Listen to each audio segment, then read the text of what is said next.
But అక్కడ అభినందనలు తెలపకపోయినప్పటికీ Revanth Reddy CM హోదాలో వచ్చారు, పరామర్శించారు, అందేటువంటి జాగ్రత్తలు, వైద్య సదుపాయం వీటన్నిటి గురించి కూడా ఆయన వాకప్ చేశారు అనేది. సో రేవంత్ రెడ్డి సరికొత్త సాంప్రదాయం లేకుంటే మీరన్నట్టుగా ఒక మర్యాదపూర్వకంగా వచ్చి కలిశారు అనేది అది కేసీఆర్ గారి దగ్గర నుంచి మిస్ అయింది అనేది కూడా ఒక విమర్శ ఉంది కదా, అది కాదంటారా? నేను ఏమంటున్నా, కేసీఆర్ గారు మీరు చూడండి, ఆయన 10 సంవత్సరాల కాలం కావచ్చు, అంతకుముందు 14 సంవత్సరాలు కావచ్చు, ఏ సందర్భం అయినా కానీ చాలా మానవత్వంతో ఎక్కడ సందర్భం వచ్చినా రియాక్ట్ అయినటువంటి సందర్భమే.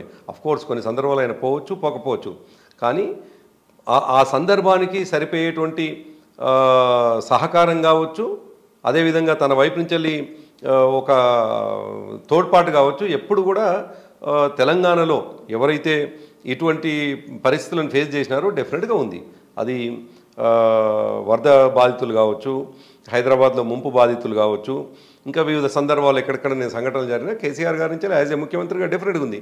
అదే సందర్భంలో ఎవరైనా ముఖ్యమైనటువంటి వ్యక్తులు ఇబ్బంది పడ్డటువంటి సందర్భంలో, గాయపడ్డప్పుడు కావచ్చు, లేదు వాళ్ళ కుటుంబంలో ఎవరైనా పెద్దవాళ్ళు ఏదైనా జరిగినప్పుడు కావచ్చు, కేసీఆర్ గారి నుంచి కూడా అటువంటి పరామర్శనే ఉన్నది. కాబట్టి దాంట్లో పెద్ద పోలిక అనేటువంటిది, ఒక మనిషి కలవటము ఒక మనిషి కలవకపోవడం అనేటువంటిది పెద్దగా పోల్చుకోవాల్సినటువంటి అవసరం లేదని నేను భావిస్తాను. బట్ అక్కడ మనం మాట్లాడుకుంటుంది సామాన్యమైనటువంటి మనుషుల గురించి కాదు, తెలంగాణ రాష్ట్ర ఏర్పాటుకు సంబంధించినటువంటి ఒక ఉద్యమం, అందరినీ ఏకం చేసినటువంటి ఒక వ్యక్తి గురించి, 10 ఏళ్ల పాటు సీఎంగా ఉన్నటువంటి వ్యక్తి తన తర్వాత వస్తున్నటువంటి సీఎంని అభినందించలేదు అనేది మనం మామూలు వ్యక్తుల గురించి మాట్లాడుకోవట్లేదు. ఇప్పుడు అక్కడికి వచ్చినటువంటి సందర్భంలో ఆయన ముఖ్యమంత్రిగా తనను పరామర్శించడానికి వచ్చిండు.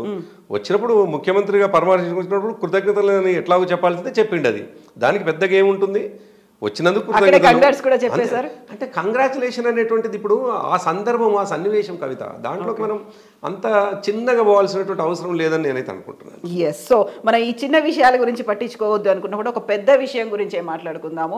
ఇంట్రోస్పెక్షన్ అనేది జరిగిందా లేదా, ఎందువల్ల ఓడిపోయారు? 80+ అనుకున్నారు, 100+ అనుకున్నారు, ఇవన్నీ అనుకున్న తర్వాత 40 కూడా క్రాస్ అవ్వలేదు, 39 దగ్గర ఆగారు.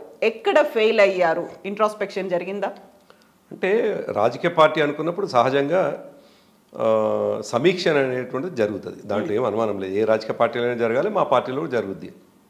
అయితే మీరు అన్నట్టుగా మేము 70+ ఎక్స్పెక్ట్ చేసినాం, 80, 83 అట్లా ఎక్స్పెక్ట్ చేసినాం, ఫ్యాక్ట్ అది, దాంట్లో ఏం అనుమానం. 100 కూడా దాటుతుంది అని 105 నియోజకవర్గాలు కొన్ని సందర్భాలు అన్నారు. ఆ టైంలో కేసీఆర్ అన్నారు. అప్పుడు ఉన్నటువంటి వాతావరణంలో ఆ మాట అన్నారు. అనౌన్స్ చేసిన తర్వాత సహజంగా అంటే ప్రజల నుంచి వెళ్ళి అభ్యర్థులుగా అనౌన్స్ చేయకముందుకున్నటువంటి వాతావరణం, అభ్యర్థుల్ని అనౌన్స్ చేసిన తర్వాత వాతావరణం మారింది, మన కళ్ళ ముందు కనిపించింది. రాను చాలా డిఫరెంట్గా తెలంగాణ సొసైటీ నిర్ణయాలు తీసుకుంటూ పోతున్నది మనకు అనిపించినటువంటిది. అయితే మీరు అన్నట్టుగా 39కి మేము పరిమితమైనాక తప్పకుండా మేము సమీక్షలు చేసుకుంటూ ఉన్నాం, ఇంకా కొనసాగుతూ ఉంది. ఒక పూటతో సమీక్షలు చేసుకోవడం ద్వారా ఉపయోగం ఉండదు కవిత. డెఫినెట్గా ఉన్నటువంటి అంటే ఈ సమీక్ష అనేటువంటిది చాలా పాజిటివ్గా, చాలా ప్రోగ్రెసివ్గా, చాలా కన్స్ట్రక్టివ్గా ఉండాలి. కన్స్ట్రక్టివ్గా ఉండకపోతే మా పార్టీకి నష్టం. కాబట్టి మా పార్టీ మళ్ళీ తిరిగి రీబౌన్స్ కావాలి అని అంటే ఎక్కడ పొరపాటు జరిగింది అనేటువంటిది తప్పకుండా మేము చాలా క్షుణ్ణంగా, చాలా సూక్ష్మంగా చేయాల్సిన అవసరం ఉంటుంది. ఆ పని చేస్తూ ఉన్నాం మేము నిరంతరం.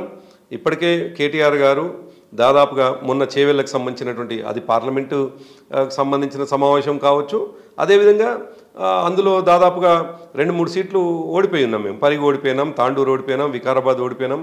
సో ఓడిపోయినటువంటి సీట్లకు సంబంధించినటువంటిది కూడా సమీక్ష చేసుకుంటున్నాం. సో సమీక్షలు, కొన్ని రాజకీయ పార్టీలు సమీక్ష అనగానే ఒకరిని తీసివేత, ఒకరిని కూడిక అనేటువంటి భావన ఉంటుంది. అట్లా కాదు. ఒక వ్యక్తుల మీద ఆధారపడి సమీక్షలు చేసే కంటే కూడా ఆ వ్యక్తుల ద్వారా ఉన్నటువంటి ప్రభావం ఏంది, ప్రజల మీద ఎటువంటి ప్రభావం పడింది అనేది సమీక్ష చేసుకోవాలి. ఆ పనిలో ఉన్నాం. డెఫినెట్గా ఆ పని జరుగుతూ ఉన్నది. సమీక్షలో ఒక కీలకమైనటువంటి అంశాన్ని మీరేమైనా ఐడెంటిఫై చేశారా? గతంలో 30-40 మంది స్థానిక ఎమ్మెల్యేలని, అక్కడ ఉన్నటువంటి అభ్యర్థుల్ని మార్చాల్సినటువంటి అవసరం ఉంది. ఆ దిశగా ఫోకస్ కూడా పెట్టారు, వాళ్ళకి వార్నింగ్స్ కూడా ఇచ్చినటువంటి కేసీఆర్. ఆ తర్వాత వాళ్ళతోనే ఎందుకు కంటిన్యూ అవ్వాల్సి వచ్చింది? దీని గురించి ఆలోచించారు? అంటే ఈ ప్రశ్న ఓడిపోయిన మరుక్షణం నుంచి ప్రజల్లో నుంచి వస్తున్నటువంటిది. నిజానికి చాలా సీరియస్గానే వస్తుంది. ముందు కూడా కొంత వచ్చింది, వాస్తవమే, దాంట్లో ఏం అనుమానం లేదు. మీరు చెప్పింది 100% కరెక్టు.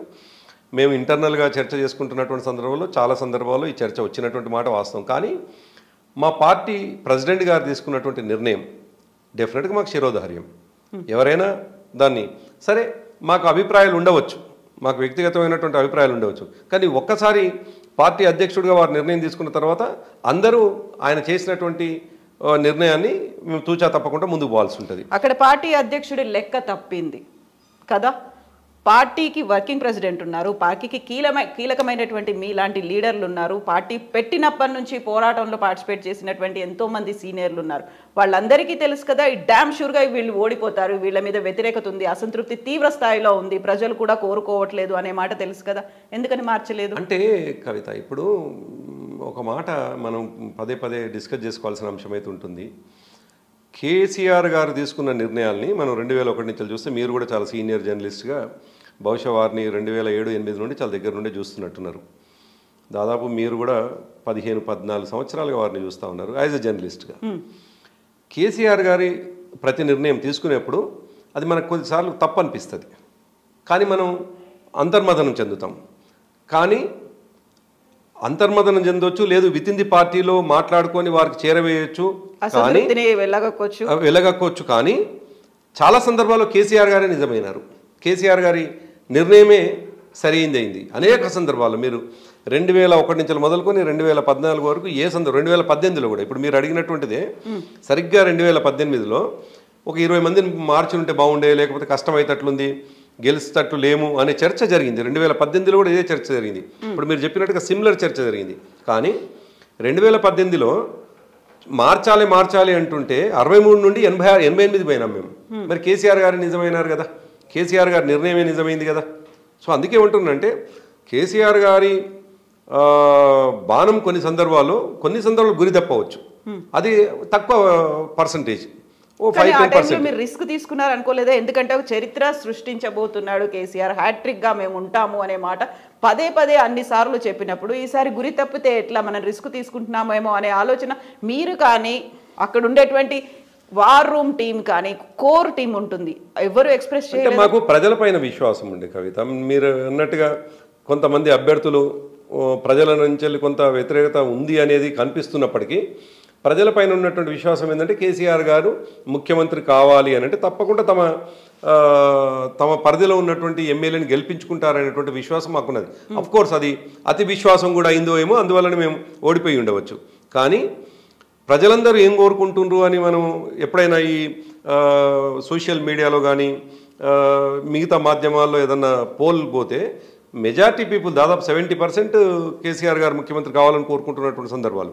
మేము సర్వే చేసినటువంటి అనేక సర్వేలలో కూడా కేసీఆర్ గారు ముఖ్యమంత్రి కావాలని చెప్పేసి వచ్చినటువంటి రిపోర్ట్లు ఉన్నాయి. మాకున్నటువంటి అంచనా తప్పకుండా కేసీఆర్ గారు తీసుకున్నటువంటి నిర్ణయాన్ని ప్రజలు ఆమోదిస్తారు అనేటువంటి అంచనా మాకు పార్టీ క్యాడర్గా ఉన్నది.